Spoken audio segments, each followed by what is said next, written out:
까다로가 말이야.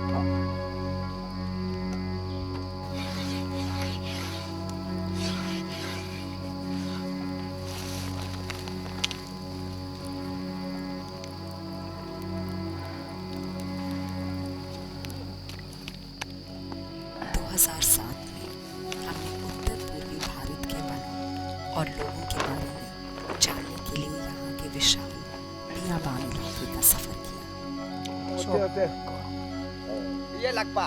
निशी जनजाति के लोगों के साथ रांची गांव के आसपास इन जंगलों में ये हमारा दूसरा दिन है। इन लोगों के साथ जंगल में आ पाना एक बेहद दुर्लभ बात है, क्योंकि निशी जनजाति आधुनिक दुनिया से नाम मात्र का ही संपर्क रखती है। रांची गांव के आसपास मीलों तक घना और हरा भरा जंगल फैला है। ये समुदाय का निजी इलाका है, इनकी अपनी संपत्ति। ये यहाँ कुछ भी करना अपना हक समझते हैं।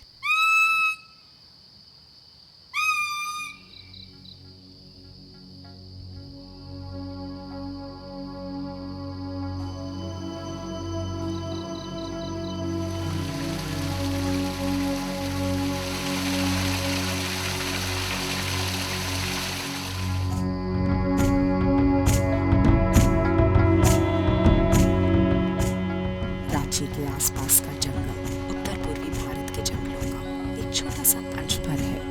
दुनिया में मौजूद कुल वर्षावन के कुछ आखिरी हिस्से यही मौजूद हैं।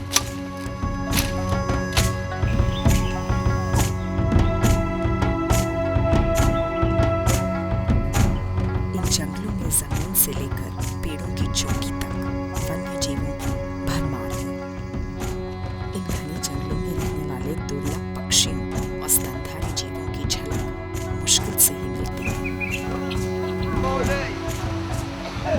निशी समूह के साथ समय बिताने के बाद हमें जंगल के साथ इनका गहरा रिश्ता नजर आता है। यह इनका घर है, इनकी जड़ें यहाँ गहराई तक मौजूद हैं। शिकार यहाँ हमेशा से ही एक आम बात रही है, पर शिकार के तौर तरीके अब बदल गए हैं। अब ये सिर्फ एक जीवन शैली नहीं है, आज इसके पीछे मौजूद है पैसे की बढ़ती मांग, जो आज की दुनिया में बेहद जरूरी है।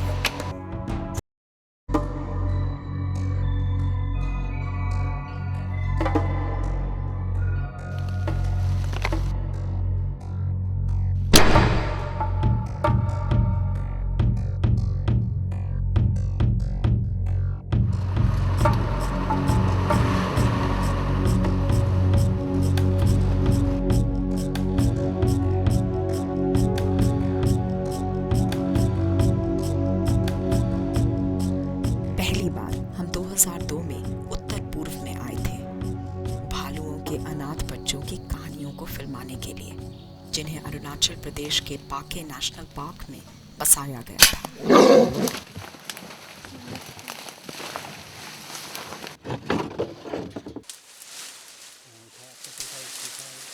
भालुओं के ये बच्चे अनाथ हुए थे शिकार के कारण। जब तक शिकार का सिलसिला जारी है, क्या जंगलों में इनका जिंदा रह पाना मुमकिन भी है? इस इलाके में शिकार कितना व्यापक है? क्या मौजूदा पैमाने पर शिकार हमेशा जारी रह पाएगा? यहाँ वन्य जीवों का क्या भविष्य है? इन सवालों को लेकर हम कई साल तक उत्तर पूर्व भारत के अलग अलग हिस्सों में जाते रहे। हम जितनी गहराई तक गए, शिकार की उतनी ही ज्यादा निशानियां हमें नजर आई।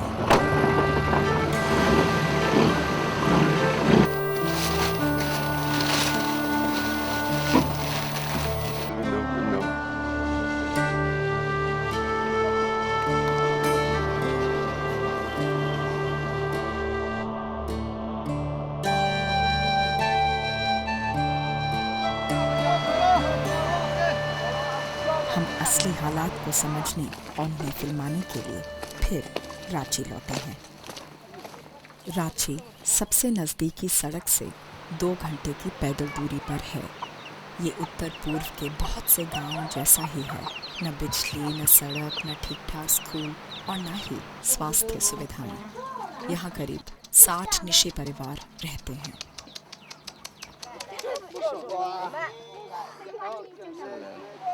हम यहाँ तरंग के साथ आए थे। वो इस गांव के पहले ग्रेजुएट हैं और अब वो वन विभाग के साथ काम करते हैं। तरंग यहाँ एक मकसद लेकर आए थे। तरंग के पिता नाबिन ताया अपनी पीढ़ी के बेहतरीन शिकारियों में से एक रहे हैं। उन्हें तो बेहतरीन शिकारी माना जाता था। उनसे बढ़िया कोई नहीं था।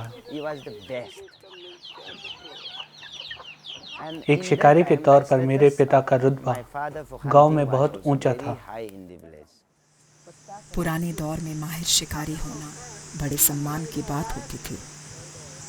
ये रुतबा बड़ी महारत और कड़ी मेहनत से हासिल किया जाता था। बहुत कम लोग यहाँ तक पहुँचते थे। पर अब यहाँ एक परेशान करने वाला बदलाव आ रहा है। अब गांव में पहले वाले हालात नहीं हैं। अब तो हर कोई शिकारी बन गया है, यहाँ तक कि स्कूल के लड़के भी, जो शिक्षा पूरी करने के बाद एक गन लेकर लौटते हैं और शिकारी बन जाते हैं।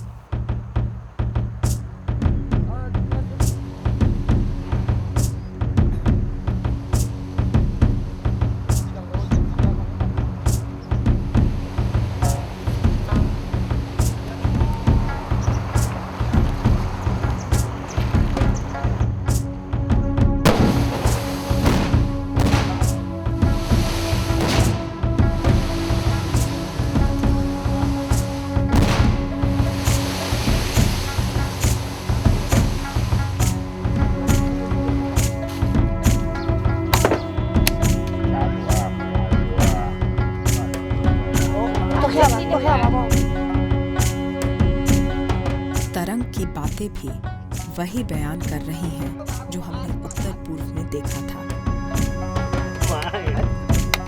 शिकार की जड़ें यहाँ गहरी हैं और इस इलाके के अलग अलग हिस्सों में अलग अलग रूपों में मौजूद हैं।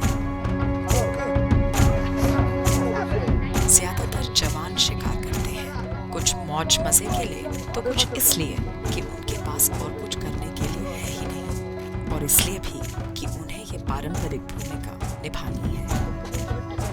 हम लोग ये रास्ता से जाके वो एकदम पूरा वो बादल एक पकड़ लिया, वो जगह में हम लोग आज छुएगा मैंने, तो वो जगह में हम लोग जानवर देख मिलेगा मैंने आज, तो इससे हम लोग जाएगा तो भी से लेकर ये नाम जिस इलाके की तरफ इशारा किया जा रहा है वो गांव का है। ये समुदाय के अधिकार क्षेत्र का हिस्सा है।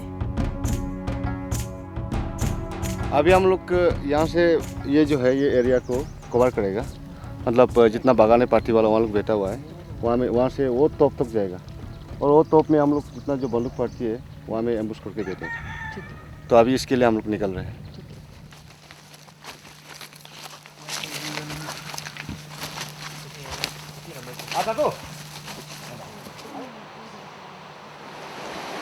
हम जिस तरह के शिकार पर जा रहे हैं उसके कई तरीके हो सकते हैं। कुछ शिकारी अब भी पुराने किस्म के फंदे लगाते हैं, तो कुछ बंदूक का इस्तेमाल करते हैं। कुछ समूह पहाड़ की चोटियों पर हथियारबंद शिकारियों को तैयार रखते हैं, जबकि बाकी दल झाड़ियों को थपथपाकर जानवरों को उनकी तरफ धकेलता है। कुछ लोग मादा हिरण को आकर्षित करने के लिए खतरे से घिरे उनके बच्चों की आवाजें निकालते हैं।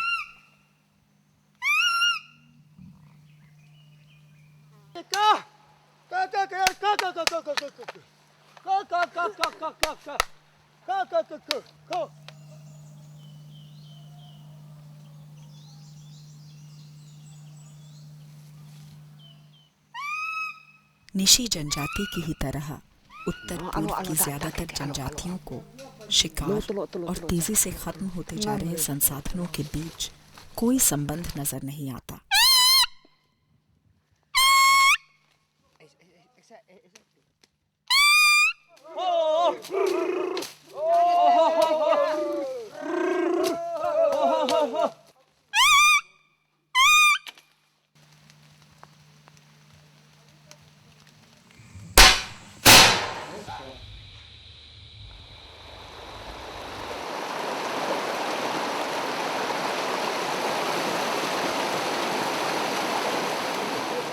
बेशक शिकार करना यहाँ परंपराओं का हिस्सा रहा हो, पर यह अब सिर्फ गुजारे के लिए नहीं किया जाता। हम लोग या पहाड़ में जो कुछ रुपया कमाने के लिए जगह नहीं है, इसी से हंटिंग करके बालूक से, जो सुंगार से, जंगल सुंगार से, जो चिड़िया से, जो कुछ ये डियर से मार के हम लोग बेचता है। उसी से हम लोग रुपया थोड़ा 1-2 रुपया लेके हमारे मेरा पत्नी और माँ बच्चा जो कुछ के लिए, जो हमारा परिवार के लिए कुछ थोड़ा काम आता है रुपया लेके, जो कपड़ा, जो चीनी चाय के लिए काम आता है।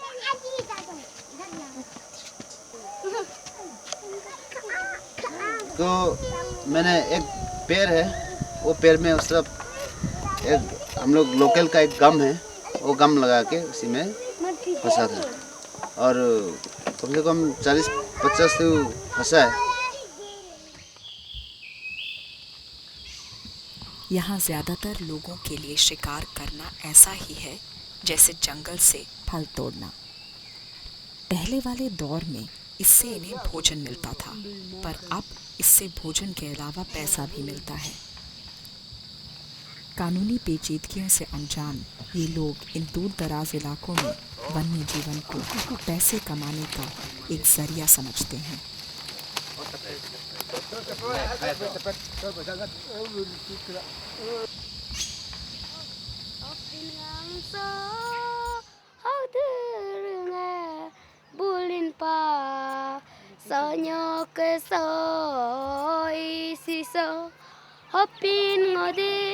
रांची जैसे गांव में ज़्यादातर परिवार आत्मनिर्भर होते हैं। इनके पास रोज़मर्रा की ज़रूरतों के लिए पर्याप्त साधन हैं। हर परिवार के पास मुर्गे मुर्गियाँ और मवेशी हैं।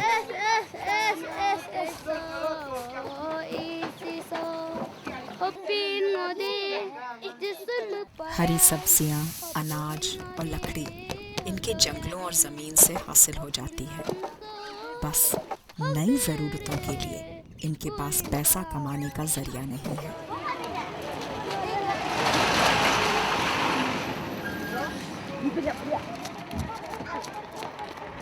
उत्तर पूर्व के तमाम शहरों में जंगली जानवरों के मांस की मांग बढ़ते जाने से शिकार करना उन लोगों के लिए पैसे कमाने का बुनियादी जरिया बन गया है जिनकी पहुंच रोजी के दूसरे विकल्पों तक नहीं है।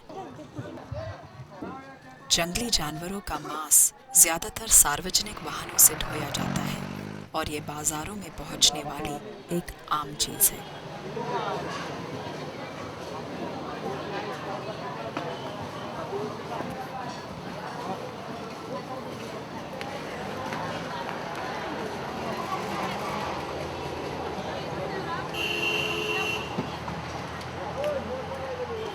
₹6,000 के लिए ये हिरन एक सरकारी अधिकारी की जीप में एक दूर दराज जंगल से यहाँ तक पहुँचा है।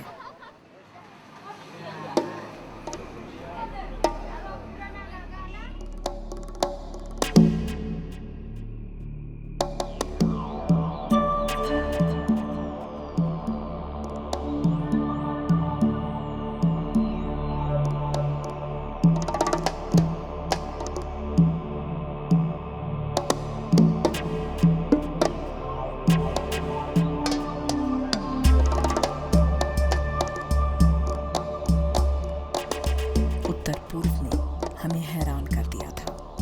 वन्य जीवों से गुलजार अपने घने जंगलों से प्रकृति के साथ तालमेल बनाकर रहने वाले अपने लोगों के जरिए, लेकिन हमारी आंखों के सामने जो मंजर मौजूद था ये इन बातों से मेल नहीं खा रहा था।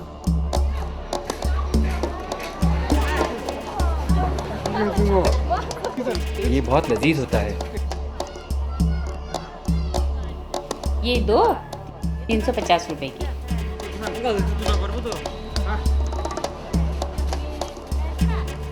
वही मारने के लिए तो एयर गन बनाया हुआ है, तो क्या किस काम के लिए है एयर गन? 200 रुपए।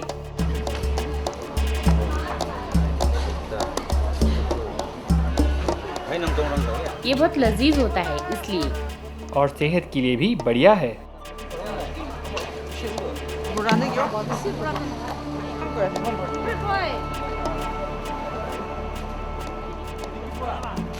Itu cinta deh. Si market si. Itu baru mau gua. Uno ini tuh be. बोल के रखते हैं ऐसे ऐसे चिड़िया सारा मिलने से ला दीजिए, जंगल का जो चीज़ मिलने से ला दीजिए, ऐसे बोलते हैं। बोलने के बाद वो लाते, लाने के बाद फिर रुपया दे देते हैं, कितना कितना दाम है। 400 रुपये। ये मुझे 150 रुपये का दो। सबसे बड़ा खतरा ये है कि जंगली जानवरों के मांस से काफी ज्यादा आमदनी होती है। सब्जी सिर्फ बेचने से उसमें नहीं होगा, महीना में 1500-2000 हो सकता है। मछली ये सब जंगल का जानवर चीज ये सब बिक्री करने से महीना आपका एक आदमी में 15,000 रह सकता है।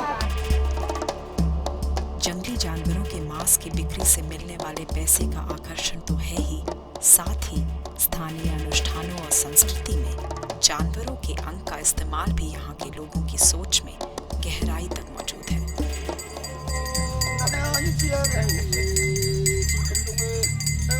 रांची और अरुणाचल प्रदेश के अन्य हिस्सों में त्योहार का मौसम है।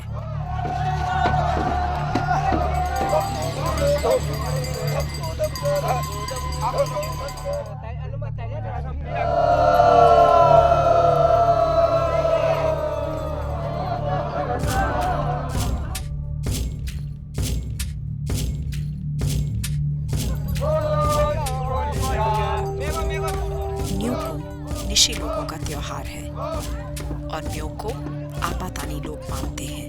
इन अनुष्ठानों को समुदाय के कल्याण और समृद्धि के लिए किया जाता है।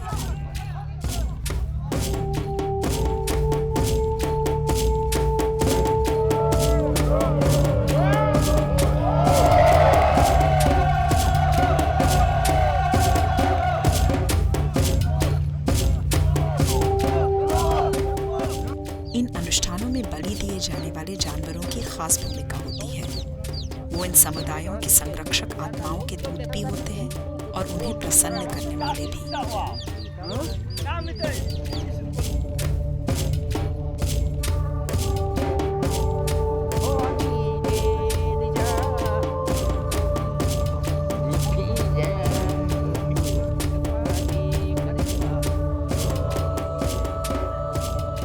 जानवरों से बनी चीजें कबीले का जरूरी हिस्सा होती हैं। वो जनजातीय पहचान और गौरव को दर्शाती हैं।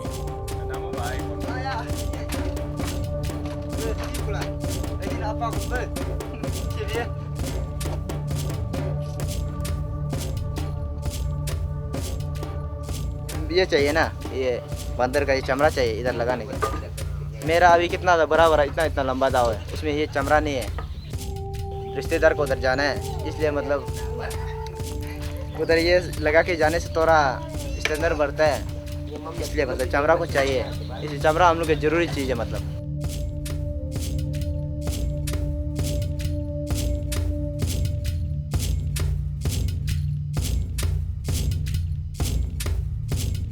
यहाँ जवाब स्पष्ट नहीं मिलते। शिकार यहाँ इतिहास से भी जुड़ा है और मौजूदा जरूरतों से भी।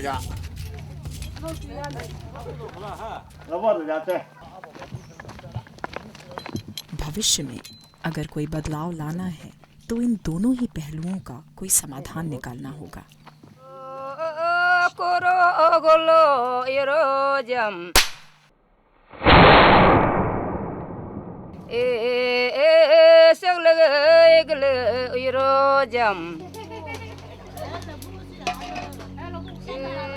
रांची में यही विचार तरंग के मन में प्राथमिक है।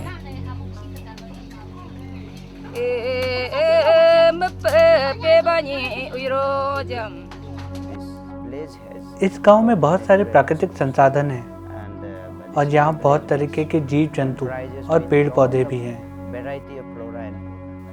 लेकिन हमारी अज्ञानता की वजह से, गांव वालों की मासूमियत के कारण हमें अपने प्राकृतिक संसाधनों के महत्व के बारे में पता नहीं है, इसलिए मैंने वापस लौटने और लोगों को यहाँ के प्राकृतिक संसाधन के महत्व के बारे में जागरूक कराने का फैसला किया है, क्योंकि एक दिन यही प्राकृतिक संसाधन इस गांव की रीढ़ होंगे। तरंग अपने विचार गांव के लोगों को बताते हैं। बहुत लोगों को शिकार ना करने की बात समझ ही नहीं आती, पर इस बात पर सब सहमत हैं कि पिछले कुछ बरसों से उनके जंगल में वन्य जीव संसाधन कम होते जा रहे हैं। उन्हें ये बात इसलिए समझ आती है क्योंकि उन्हें शिकार करने के लिए अब पहले से ज्यादा बेचैनी होता है।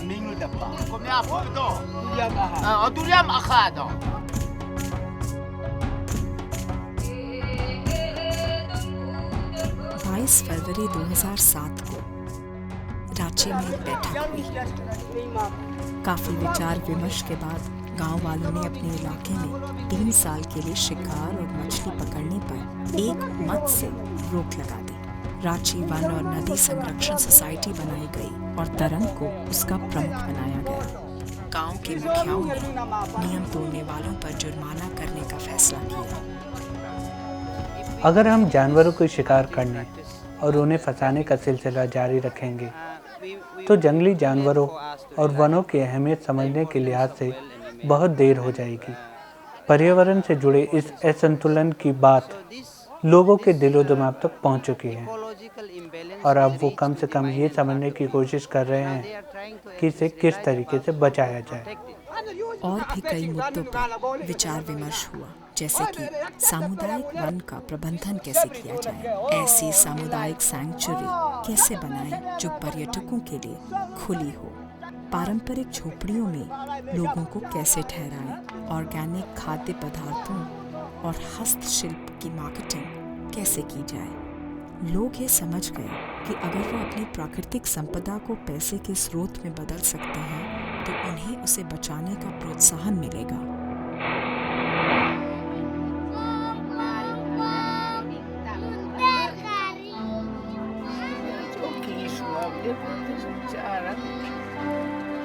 इस प्रतिबंध के साथ तरंग और उनके लोगों ने एक कदम आगे बढ़ाया है।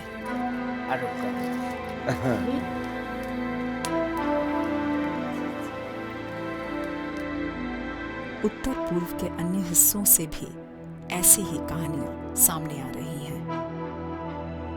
Nature conservation foundation Arunachal Pradesh में लीसू जनजाति के साथ स्वास्थ्य और पर्यावरण संरक्षण पर काम कर रही है।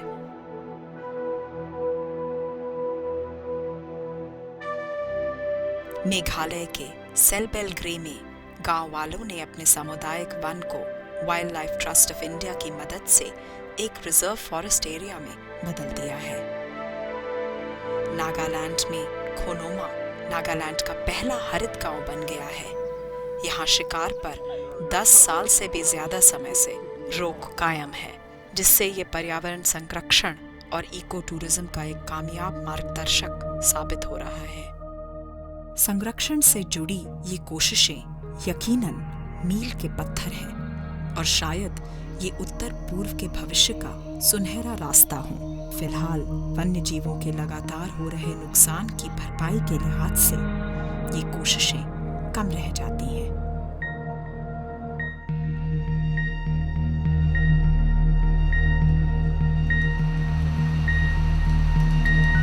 उत्तर पूर्व भारत न सिर्फ भारत में बल्कि पूरी दुनिया में वन और वन्य जीवों वाले बचे कुचे हिस्सों में से एक है।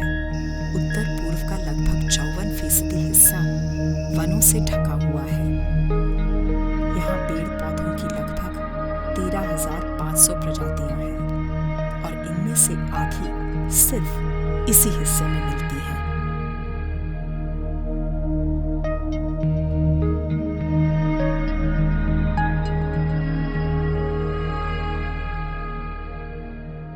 यहाँ पक्षियों की 1,000 से ज्यादा और स्तनपायी जीवों की 300 प्रजातियां हैं। यहीं पर विलोपन के गंभीर खतरे से घिरे हुलक गिबन, एक सींग वाले गेंडे और एशियाई हाथी जैसे जानवर भी बसते हैं।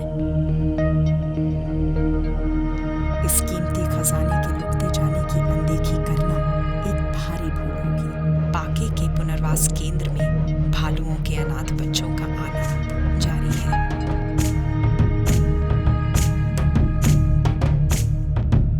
जायंट स्क्विरल्स, स्लो लॉरिस और शेड्यूल 1 में मौजूद अन्य प्रजातियों का सड़कों पर बेचा जाना जारी है।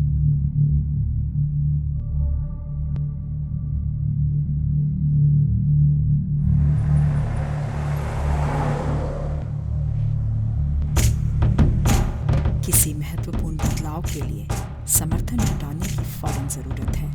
प्रगति बेशक जरूरी है, पर इसके रास्ते पर चलते हुए वनों में मौजूद अन्य जिंदा प्राणियों का ख्याल रखना भी आवश्यक है।